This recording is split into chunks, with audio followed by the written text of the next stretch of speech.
Halo, selamat pagi sahabat profesional Indonesia. Kembali bersama saya dengan Mas Kus. Kali ini saya ingin menggelar tentang salah satu seminar, yaitu membangun optimisme karyawan di perusahaan. Nah, kali ini pembicara yang pertama adalah Pak Paulus Bambang. Pak Paulus Bambang adalah mantan direksi PT Astra Internasional. Nah, apa itu tentang optimisme? Bagaimana kendalanya? Mari kita simak sama-sama apa yang disampaikan beliau.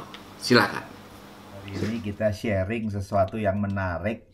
Waktu saya nyiapin bahan ini, saya sendiri eh, apa namanya merasa diberkati dengan materi ataupun dengan tema ini dan menarik untuk saya berpikir ulang.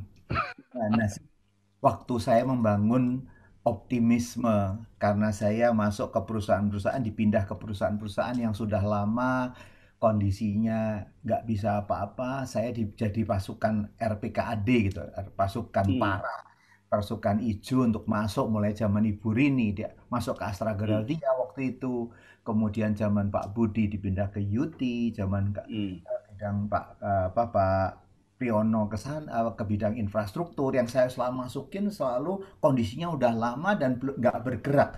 Nah, bagaimana Hmm. saya bisa menggerakkan itu supaya membuat tim yang ada jauh lebih optimis sehingga menghasilkan sesuatu. Waktu saya reflect itu, ya perjalanan itu dan 38 karier si Astra, saya menemukan sesuatu yang menarik. Ternyata dengan tema seminar itu membuat kita mengkoreksi diri sendiri, Hmm. merekoreksi diri sendiri dan mengkoreksi yang saya harapkan saya bisa sharing kepada bapak-bapak dan ibu semua yang hadir. Jadi tentunya bertiga kami akan memberikan satu bahan yang bukan dari buku karena saya bukan konsultan, saya bukan bukan apa namanya orang yang ahli, tapi kami praktisi yang mencoba memikirkan dari hasil praktek kita, memberikan inspirasi kepada bapak-bapak dan ibu. Saya izinkan saya share screen dulu Enggak, Pak.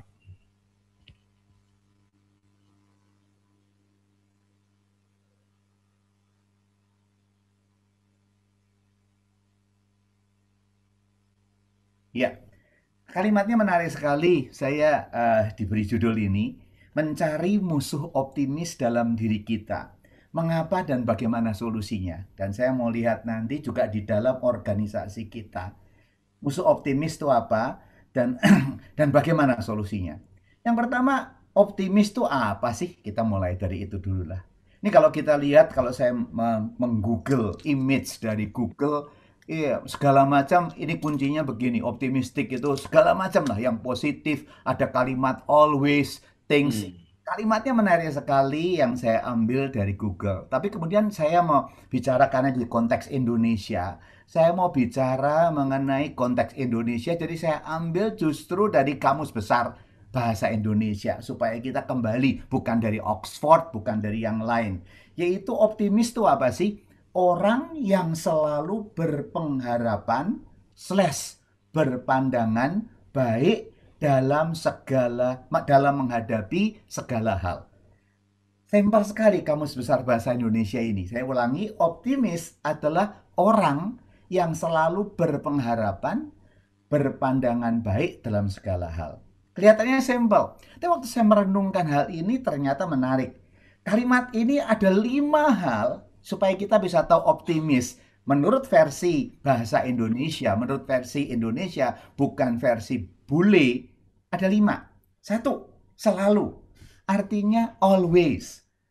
Most of the time. Tadi juga di Google ada banyak kalimat always. Yang kedua, punya pengharapan, hope, punya pandangan, vision atau mindset. Yang ketiga, komponen ketiga, good atau positif, baik. Yang keempat, dalam, nah ini kalimatnya menarik, dalam menghadapi, investing or in encountering, dalam menghadapinya. Ya, ini dalam menarik. Dan yang kelima, segala hal, all kinds of condition and environment. Jadi kalau kita bedah optimis ini, ada 5 hal yang menarik, yang membuat saya reflect. Kalau saya dulu ditugasin membangun Astra Gravia UT, kemudian infrastruktur, properti, sehingga menjadi satu bisnis, itu apa sih? Ternyata waktu saya direfleksikan, oh rupanya komponen ini ada, sehingga akhirnya jadilah itu Astra Infrastruktur. Dari saya masuk cuman dua project dengan cuman 74 kilo, karena yang satu belum, sekarang udah 350 kilo, dan kita gerak 500 kilo. Mulai bisa mendirikan Astra Property, kemudian yang lain. Oh ternyata waktu saya lihat itu, ini toh yang disebut optimis. Jadi kalau kita nggak optimis seperti ini, nggak mungkin jadi sesuatu proyek-proyek besar yang diberikan kepada saya. Jadi kalau kita lihat ini ada 4 hal untuk mencapai ini. Ternyata kalau kita lihat dari Kamus Besar Bahasa Indonesia, kalau kita gebrak, ternyata nomor 1 optimis itu adalah orang yang punya mindset faith based. Ya, faith, bukan yang lain. Jadi dia punya iman, dia punya kepercayaan bahwa yang kita kerjakan itu selalu akan baik apapun. Selain faith based, dia juga kembali, sekalian lihat definisi ini, dia tuh listen to the voice kita ini. Kalau orang punya optimis, itu nggak pusing dengan yang lain, nggak pusing dengan the noise. Dia tuh orang yang listen to the voice dia. Karena optimisme dibangun oleh diri sendiri. Dan yang ketiga saya temukan kalimat ini selalu mengajak kita. Optimis itu kita dan bersama, orang yang optimis. Yang berbeda dengan yang lain. Akibatnya, karena kita punya faith-based mindset, kita listen to the voice yang Tuhan beri kepada kita. Yang kita sendiri yakin the voice kita. Tidak gampang goyang dengan the noise, dan selalu mengajak bersama. Optimis itu menimbulkan superiority performance. Jadi kalau saya lihat dari 5 poin ini, ada 4 hal ini. Sekarang pertanyaannya adalah, musuh optimis itu apa? Kalau kayak gini, kalau ada 5 hal tadi, musuh optimis apa sih? Ya musuh optimis itu bukan pesimis. Musuh optimis itu ya tidak optimis. Apa itu? Ya ini musuhnya, yang biasanya mestinya selalu jadi kadang-kadang, sekali-sekali, dan rare. Yang punya hope dan vision jadi hopeless, no vision. Pikirannya cuma present eyes, just fact-based mindset. Yang baik ya bad dan negatif. Yang dalam menghadapi tidak berani menghadapi, lari atau bersembunyi. Dalam segala hal, lari dari yang sulit. Jadi musuh optimis ya kebalikannya saja. Nah, 5 ini belum tentu itu pesimis. Tidak selalu pesimis itu optimis musuhnya. Nah, ini kadang-kadang yang kita lihat, oh pesimis itu optimis. No, enggak, makin saya dalami ternyata bukan itu musuh utama. Musuh utama. Ternyata bukan itu musuh utama. Betul, kita lihat coba. Ada gambaran ini juga. Biasanya orang senang pakai ini. Ini yang hari ini saya harapkan provokatif thought. Karena dikasih tema ini menarik. Saya belum pernah ceramah soal tema ini. Jadi saya mau kasih provokatif thought. Ya. Mungkin nanti Mas Irwan dan Mas Krisna bisa bahas. Biasanya kita senang dengan kalimat bawah itu. The pessimist complains about the wind. Gitu. The optimist expect it to change. The realist adjust the sail. Seakan-akan yang paling benar tuh ya the realist. Jadi selalu bilang, udahlah, kalau pesimis tuh udah pasti enggak. Optimis tuh, waduh, expect to change. The realist adjust the sail. Cari yang paling bagus apa? Adjust the sail. Nah ini yang menjerumuskan yang begini ini. Ini kekeliruan paradigma menurut saya. Kalau kita anggap the realist. Ada juga yang lain, motif optimis tuh apa ini? Di optimis katanya the glass is half full. Ya, kalau pesimis the glass is half empty. The realist looks at it both ways. Ya, selalu the realist itu di tengah-tengah. Orang yang sama-sama. Nah, ini musuhnya siapa? Nah, ini kadang-kadang kita selalu berapa kali saya melihat ini dan banyak organisasi berkata kita tuh nggak bisa jadi optimis tapi realis. Nah, itu musuh yang paling besar padahal itu. Nah, kembali provokatif. Nanti silakan tanya jawab. Jadi kalau kita lihat tadi, musuh optimis itu apa sih? Ini. Yang tadi saya ceritain, optimis adalah dengan 5 hal dan 4 poin penting. Dia adalah faith-based mindset, listen to the voice, karena dia harus punya kemampuan diri yang kuat. Selalu ngajak kita bersama, itu optimis selalu ngajak orang, dan menghasilkan superior. Dan musuhnya bukan pesimis. Bahasa Indonesianya adalah pesimis itu ini. Menurut Kamus Besar Bahasa Indonesia. Semua saya ambil yang lokal. Saya nggak mau mengambil definisi luar atau Wikipedia. No, this is Indonesian style. Pesimis adalah orang yang bersikap atau berpandangan tidak mempunyai harapan baik, khawatir kalah, rugi, celaka, sebagainya. Orang yang mudah putus asanya. Jadi kalau lihat semua dari KBBI, nyambung. Jadi pesimis adalah orang yang fear atau failure-based mindset. Berbeda dengan yang pertama, optimis faith-based, pesimis itu fear atau failure-based mindset. Dan dia listen to the noises. Lah, kenapa pesimis? Karena dia listennya to the noises. Banyak negatif kalau banyak sosial media soal COVID, banyak sana sini, nanti kalau mati gimana? Wah, terlalu banyak noises, makanya dia tuh pesimis karena dia nggak denger apa di dalam hati dia, tapi orang lain bilang wah nanti ada makan ini repot. Dan yang ketiga, selalu karena orang pesimis itu ngajak kelompok kami, selalu itu. Orang pesimis itu selalu kami atau ngajak kelompoknya untuk punya defense. Jadi orang yang kalimatnya kami itu pasti pesimis. Nggak ada, enggak.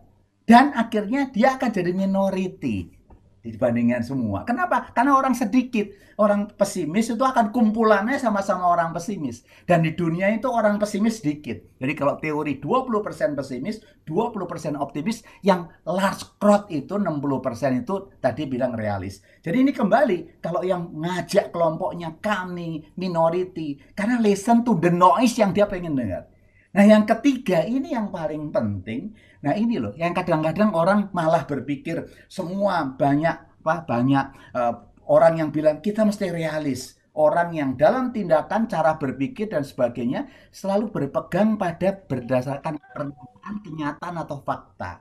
Realis itu facts based mindset, berdasarkan fakta. Kemudian listen to the crowds.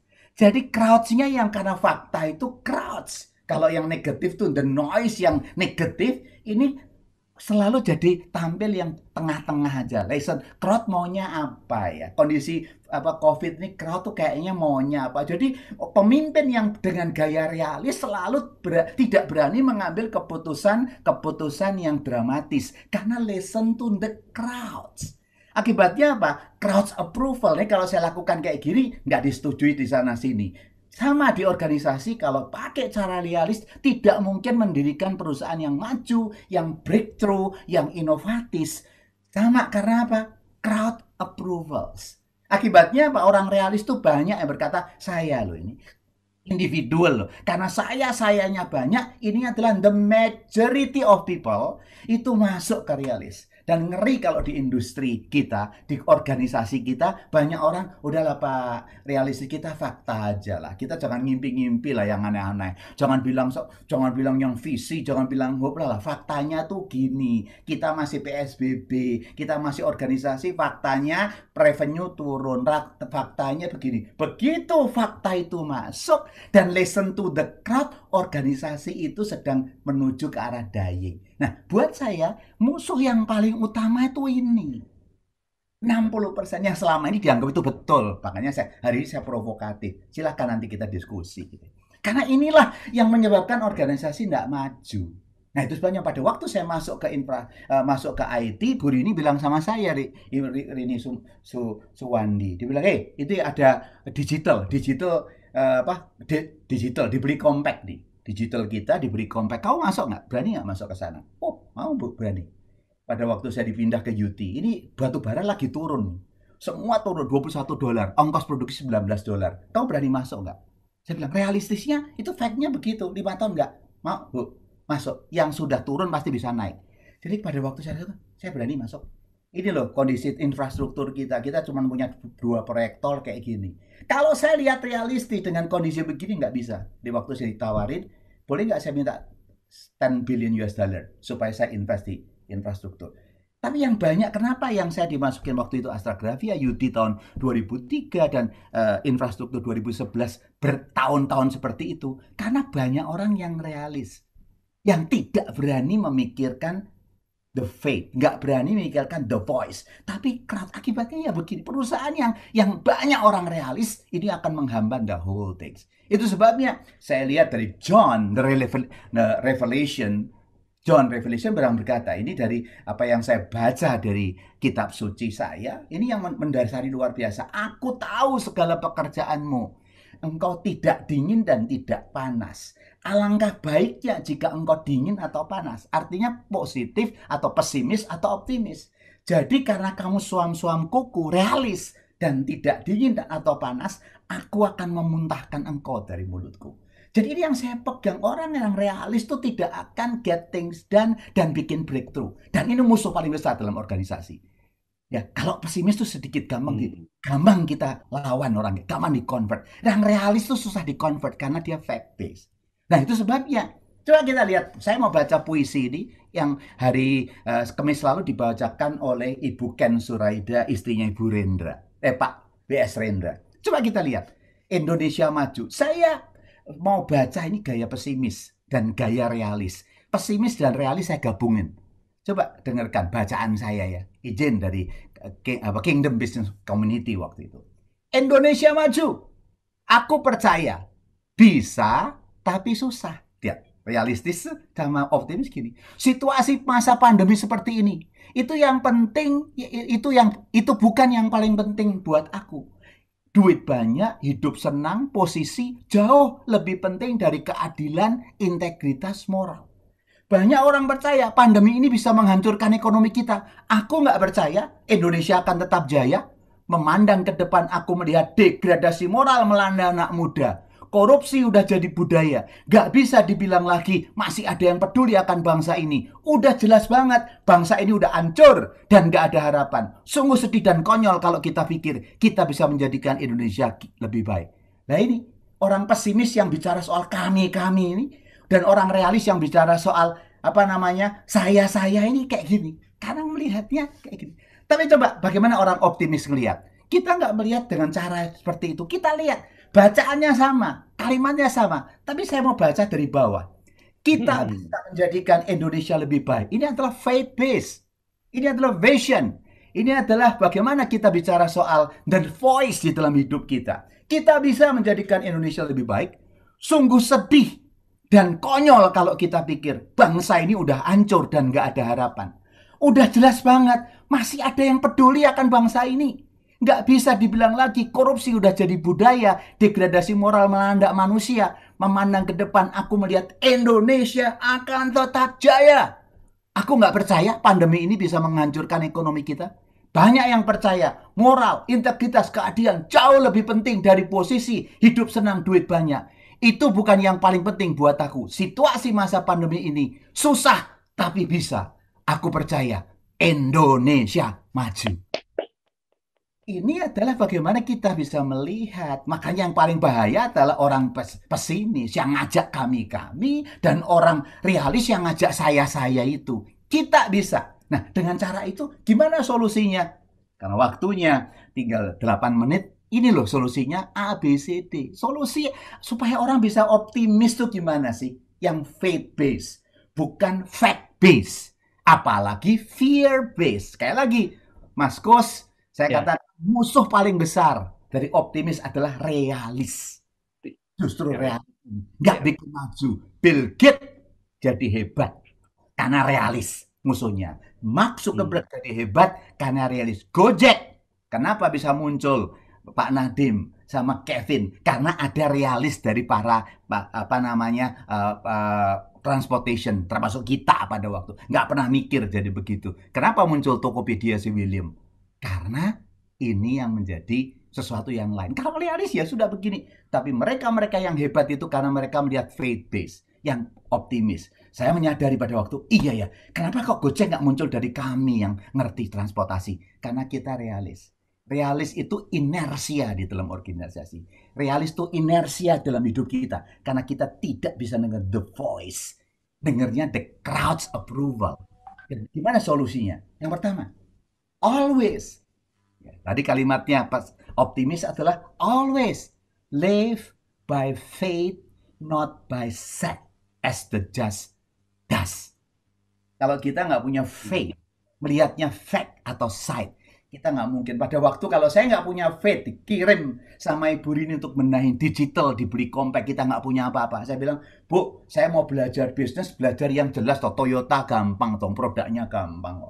Kenapa saya malah mau? Bu, seneng kayak gitu. Saya nggak mungkin pindah di UT yang lagi batu baranya berat. ICU seakan-akan masuk 2003. Nggak akan kayaknya ada harapan nggak ini? Tapi saya lihat faith. Ini mesti bisa nih. Batu bara pasti bagus. Yang turun pasti bisa naik. Jadi kita live by faith. Pindah ke infrastruktur. Bertahun-tahun. Cuman 2. Gimana Pak Paulus bisa dapat tol? Kalau kondisinya begini, nggak saya bisa. Dan kalau kamu dapat tol dari 2 ke 6 gini, terus harus pakai uang. Nggak, siapa bilang? Kami punya 6, tidak pernah pakai uang-uangan. Dan di Indonesia itu banyak orang jujur. Jadi kembali, yang gampang Indonesia bilang banyak korupsinya.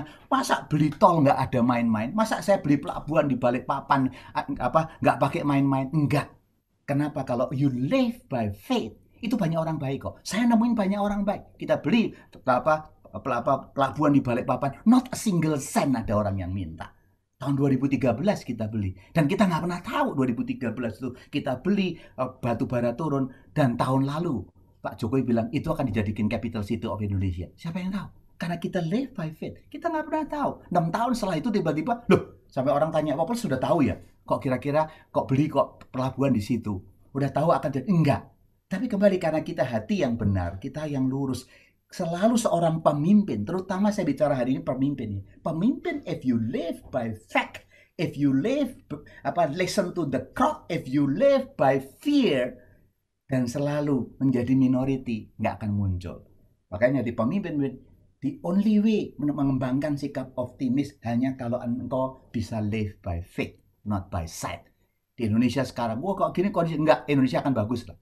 Kalau Q3 ini akan turun, so what? Minus 2%.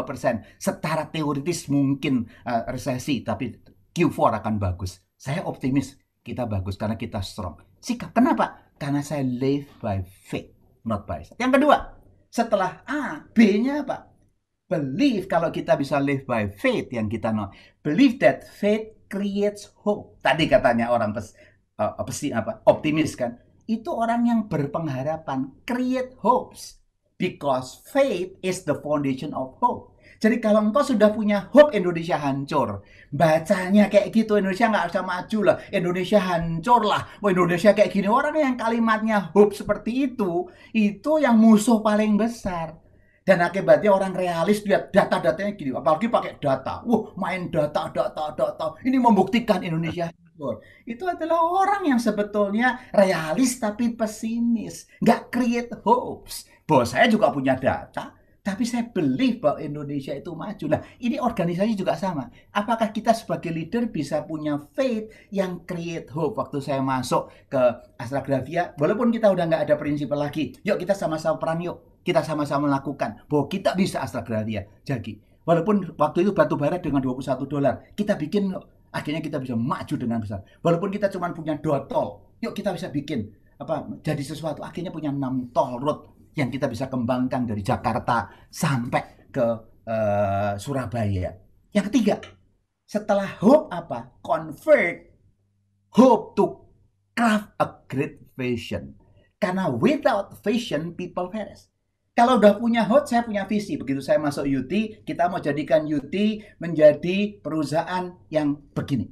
Waktu saya masuk infrastruktur, saya jadi perusahaan infrastruktur swasta terbesar di Indonesia dengan 500 kilo. Itu tahun 2011.